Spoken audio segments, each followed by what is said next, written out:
بسم الله الرحمن الرحيم الحمد لله رب العالمين وبه نستعين والصلاة والسلام على من لا نبي بعد أما بعد أعوذ بالله من الشيطان الرجيم بسم الله الرحمن الرحيم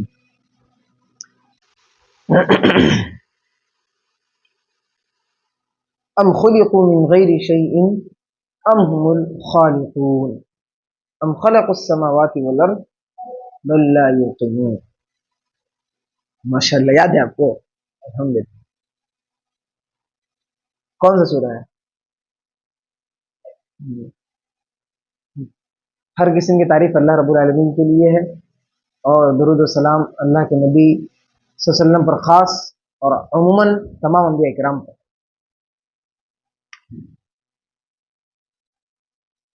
ہم لوگوں کا اسلام کے بارے میں اس کا تعارف، اس کا انٹروڈکشن اور اس میں جتنی بھی چیزیں آتی ہیں اسلام میں، جیسے کہ نماز، شہادتین، نماز، زکوٰۃ، روزہ، حج، اس کے بارے میں شارٹ میں کچھ بتایا گیا. یہ سب کیا ہے؟ نماز، زکوٰۃ، یہ ارکان ہیں. اس کا تعلق کس سے ہے؟ اس کو کیا کہیں گے؟ نماز کیا ہے؟ عبادت. ایکسیپٹ نماز، شہادتین کی گواہی اور جو ہے کہ روزہ، حج، زکوٰۃ، یہ سب کیا ہے؟ عبادت. اسی میں کچھ اور پچھلے ہفتے یعنی کہ پچھلے کلاس میں کچھ اور چیزیں بتائی گئی تھیں عبادت میں. دعا مانگنا، مدد طلب کرنا صرف اللہ تعالیٰ سے، یہ بھی ایک عبادت ہے. پناہ مانگنا اللہ تعالیٰ سے، یہ بھی ایک عبادت ہے. نظر ماننا اللہ تعالیٰ کے لیے بھی ایک عبادت ہے. ذبح کرنا یہ بھی ایک عبادت ہے. تو نماز، روزہ، حج، زکوٰۃ کے علاوہ کچھ اور بھی چیزیں تھیں جو عبادت میں شامل تھی. اس کو پچھلے امید، خوف، ماشاءاللہ الحمدللہ، توکل علی اللہ، اللہ پہ بھروسہ، تو اس کے بارے میں ہم لوگ پچھلے ہفتے پڑھے تھے. پچھلے کلاس میں ہم لوگ اس کو پڑھے تھے. آج ہم لوگ شروع کریں گے ایمان. تو مین ہیڈنگ دیجئے ایمان، ادھر مین ہیڈنگ.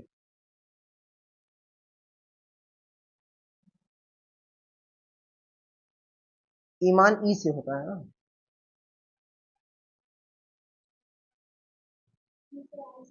ایسے دیکھتے ہیں.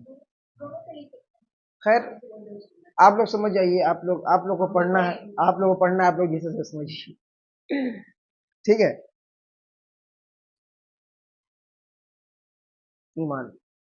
ایمان کے 6 ارکان ہیں. کون کون ہے؟ آمنت باللہ، اللہ پر ایمان، فرشتوں پر ایمان، کتاب پر ایمان، رسولوں پر ایمان، تقدیر پر ایمان، آخرت کے دن پر ایمان. پہلا اللہ تعالیٰ پر ایمان لکھیے، سائڈ ہیڈنگ دیجیے اللہ پر ایمان. اللہ پر ایمان لانے کے لیے سب سے پہلی چیز، اللہ پر ایمان لکھ لیے ہیں. اللہ پر ایمان نمبر 1. اللہ پر ایمان کرنے کے بعد نمبر 1،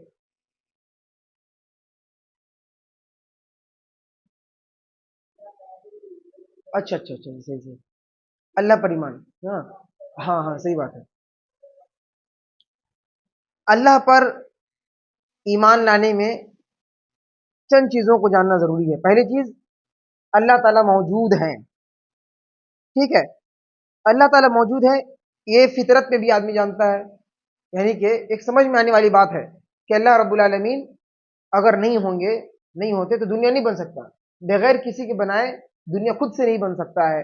بغیر کسی چیز کو بنائے ہوئے، بغیر کسی کے کچھ بنائے ہوئے وہ خود اپنے آپ بن جائے، ایسا نہیں ہوتا ہے. اس کے پیچھے کچھ نہ کچھ ریزن ہوتا ہے، کوئی نہ کوئی ہوتا ہے جو اس کو بناتا ہے. یہ ایک فطری بات ہے. اور اس طرح سے دلیل بہت ساری ملتی ہے. اللہ رب العالمین جیسے کہ ہیں، موجود ہیں. جیسے انبیاء کرام دعا کیے، اے اللہ ہم تجھ کو دیکھنا چاہتے ہیں. ایک موسیٰ علیہ السلام نے کہا، ایک تجلی ظاہر ہوئی، کہا کہ تم دیکھ نہیں سکتے ہو لیکن تجلی ظاہر ہوئی. بتاتے ہیں، پتہ چلتا ہے کہ اللہ تعالیٰ موجود ہے. ابراہیم علیہ السلام نے کہا، اللہ اگر آپ ہیں تو کچھ دکھلائیے، ہم آپ کو دیکھنا چاہتے ہیں. کہا کہ دیکھو، اگر مجھے میرے وجود کا احساس دلانا ہے، کچھ پرندوں کو لو، اس کو کاٹو اور الگ الگ مکس کر لو، اس کو ملا دو، پھر سے آواز دو پرندوں کو، وہ پرندے پھر سب زندہ ہو جائیں گے۔ تو مردے کو پھر زندہ کر دینا یہ اللہ رب العالمین کے وجود کی دلیل ہے۔ اللہ نے کہا کہ ہم نے ایسا کیا ہے، ٹھیک ہے۔ اس کے علاوہ بہت ساری دلیل ہے، اللہ نے خود کہا ہم خلقوا من غیر شیء ام هم الخالقون، کیا یہ لوگ بغیر کسی خالق کے پیدا ہو گئے اپنے آپ، یا کوئی پیدا کرنے والا ہے؟ اس طرح سے، ٹھیک ہے۔ اسی طریقے سے عیسیٰ علیہ السلام مردے کو زندہ کر دیتے تھے اللہ تعالیٰ کے حکم سے، کوڑ کے مرض کو ٹھیک کر دیتے تھے اللہ تعالیٰ کے حکم سے، جو نابینا ہوتا تھا اللہ کے حکم سے پھونکتے تھے، وہ اس کا آنکھ وہ دیکھنے والا ہو جاتا تھا۔ تو اللہ رب العالمین کے وجود پر بہت ساری دلیلیں ہیں، دماغی طور سے بھی دلیل قرآن و حدیث کے اعتبار سے بھی، اور بہت سارے واقعات کے اعتبار سے بھی آدمی اللہ تعالیٰ کو یہ دے گا اللہ تعالیٰ موجود ہے، ٹھیک ہے۔ اس میں کیا ہے، ایک چیز اللہ رب العالمین موجود ہے، دوسری چیز اللہ تعالیٰ کی ربوبیت پر ایمان، یعنی توحید ربوبیت، دنیا بنانے والے اللہ تعالیٰ، یہ دوسری چیز ہوگی۔ تیسری چیز توحید الوہیت، اللہ تعالیٰ کے لیے ہی عبادت کی جائے، اللہ کے علاوہ کسی اور کی عبادت نہ کی جائے، جیسا کہ شروع میں بتایا جا چکا ہے، ٹھیک ہے، عبادت اللہ کے لیے جائے، تیسری چیز۔ چوتھی چیز اللہ تعالیٰ کے اسماء و صفات پر ایمان، کہ اللہ تعالیٰ کے جو نام ہیں، اللہ اپنے نام میں اکیلا ہے، اللہ کے نام کے ساتھ کوئی دوسرا شریک نہیں ہے، ٹھیک ہے۔ اللہ رب العالمین کا نام اور اللہ رب العالمین کی جو ایٹریبیوٹس ہیں، صفات ہیں، وہ کسی اور سے مخلوق سے میل نہیں کھاتے ہیں، بلکہ اللہ رب العالمین کی صفات الگ ہیں، لیس کمثلہ شیء وہو السمیع البصیر، ٹھیک ہے۔ تو آمنت باللہ میں یہ چیزیں ہوئیں۔ اب ایک سوال پیدا ہوتا ہے کہ اگر اللہ رب العالمین کے وجود پر، اللہ رب العالمین کو ہم مانتے ہیں اللہ تعالیٰ موجود ہے، تو اس کا فائدہ کیا ہوگا؟ اس سے فائدہ کیا ہوگا؟ پہلی چیز اللہ تعالیٰ موجود ہے، اس کا فائدہ ہوگا، پہلا فائدہ ہوتا ہے کہ آدمی عبادت کو کنٹینیو کرے گا، ہمیشہ مستقل پڑھے گا، چھوڑے گا نہیں، کہ اگر ہم چھوڑیں گے تو اللہ تعالیٰ دیکھ رہا ہے، اللہ تعالیٰ ہم کو سزا دیں گے، اور ہم پڑھیں گے اس لیے کہ اللہ ہم کو ثواب دیں گے، اللہ دیکھ رہے ہیں، تو عبادت میں اس کا دل لگے گا۔ دوسرا، اللہ رب العالمین کے جو اچھے اچھے نام ہیں، اللہ کو اچھے اچھے نام سے وہ پکارے گا اور اللہ تعالیٰ خوش ہوں گے، ٹھیک ہے، اللہ کو پکارے گا تو اللہ تعالیٰ خوش ہو جائیں گے۔ یہ بنیادی دو فائدے ہیں یاد رکھنے کے لیے۔ اس وقت کیا ہے، آمنت باللہ کے بعد وملائکتہ، فرشتوں پر ایمان، فرشتوں پر ایمان، فرشتوں پر ایمان لانے کے لیے کیا ہے، سب سے پہلی چیز نمبر 2 ہیڈنگ ہے فرشتوں پر ایمان، اس میں کیا ہے، پہلی چیز ایمان یہ لانا فرشتوں پہ کہ فرشتے موجود ہیں، جیسے ہم ایمان لائے تھے کہ اللہ تعالیٰ موجود ہے، پہلا میں فرشتوں میں بھی لکھیں گے پہلا پوائنٹ کہ فرشتے موجود ہیں، نہیں ٹھیک ہے کوئی بات نہیں ہے، آپ کہیں سنیے، بس بعد میں ویڈیو سے لکھ لیجیے گا، اس ویڈیو میں کوئی بات نہیں ہے۔ دوسری چیز، فرشتوں کے جو نام بتایا گیا ہے ہم اس نام کو مانتے ہیں، جبرائیل علیہ السلام، میکائیل علیہ السلام، اسرافیل علیہ السلام، جن کا نام بتایا گیا ہے ہم اس کو مانتے ہیں وہ نام کے ساتھ، اور جن کا نام نہیں بتایا گیا ہے ہم بغیر نام کے مانتے ہیں کہ ہاں فرشتے ہیں، بہت سارے ہیں، لیکن جس کا نام پتا ہے ٹھیک ہے، جس کا نہیں پتا ہے ٹھیک ہے، کوئی بات نہیں ہے، ہاں جیسے انبیاء کرام میں تھا، ٹھیک ہے۔ تو تیسری چیز، فرشتوں کی ان صفات پر ایمان لانا جنہیں ہم جانتے ہیں، ایک تو نام، دوسرا صفات۔ فرشتے کا جو کام ہے، جبرائیل علیہ السلام وہی لاتے ہیں، اسرافیل علیہ السلام سور پھونکیں گے قیامت کے دن، میکائیل علیہ السلام بارش برسانے کا یہ ہے، تو جو فرشتے کا جو کام ہے اس کام سے ہم جانتے ہیں، اور کچھ فرشتوں کا کام ہم کو نہیں پتا وہ کیا کرتے ہیں، تو بس ہم نارملی جنرلی ہم ایمان لاتے ہیں کہ نہیں تمام فرشتے جس کے جو کام ہے ہم اس پر بھی ایمان لاتے ہیں، اور جس کا جو کام نہیں بتایا گیا ہم اس پر بھی ایمان لاتے ہیں، ٹھیک ہے۔